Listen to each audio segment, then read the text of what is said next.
Devenir disciple, c'est gagner en clarté. Il nous faut d'abord enlever ce qui obstrue notre vue. La rencontre avec l'autre nous aide à identifier ses filtres. Chaque arbre en effet se reconnaît à son fruit. On ne cueille pas des figues sur des épines. On ne vendange pas non plus du raisin sur des ronces. Luc 6, 44.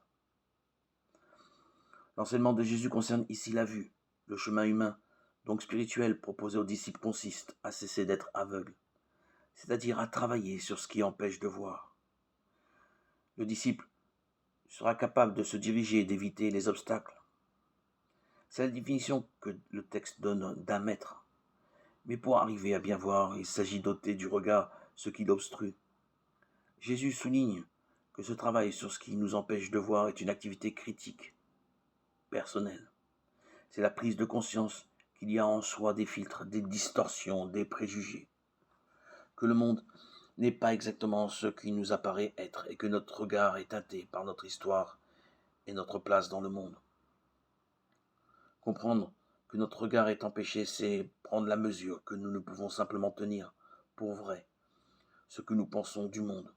Jésus demande à chacun de ses disciples de se donner les moyens de voir avec plus de clarté. L'entreprise, bien sûr, est compliquée, tant nous tenons pour vrai ce que nous voyons des autres. Comment repérer les filtres qui obstruent notre vision du monde? Ce travail critique demande une ouverture, un dialogue, une fréquentation d'autres personnes. La rencontre de l'autre est le lieu où l'on prend conscience de la singularité de notre propre regard et très souvent du caractère très limité de notre accès au monde.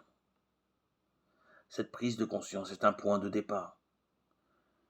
Il reste ensuite à accepter de penser contre soi-même, à lâcher ce faux moi qui nous fait prendre des vessies pour des lanternes. Ce chemin est celui du disciple qui accepte d'avancer en abandonnant les certitudes du départ pour gagner en clarté.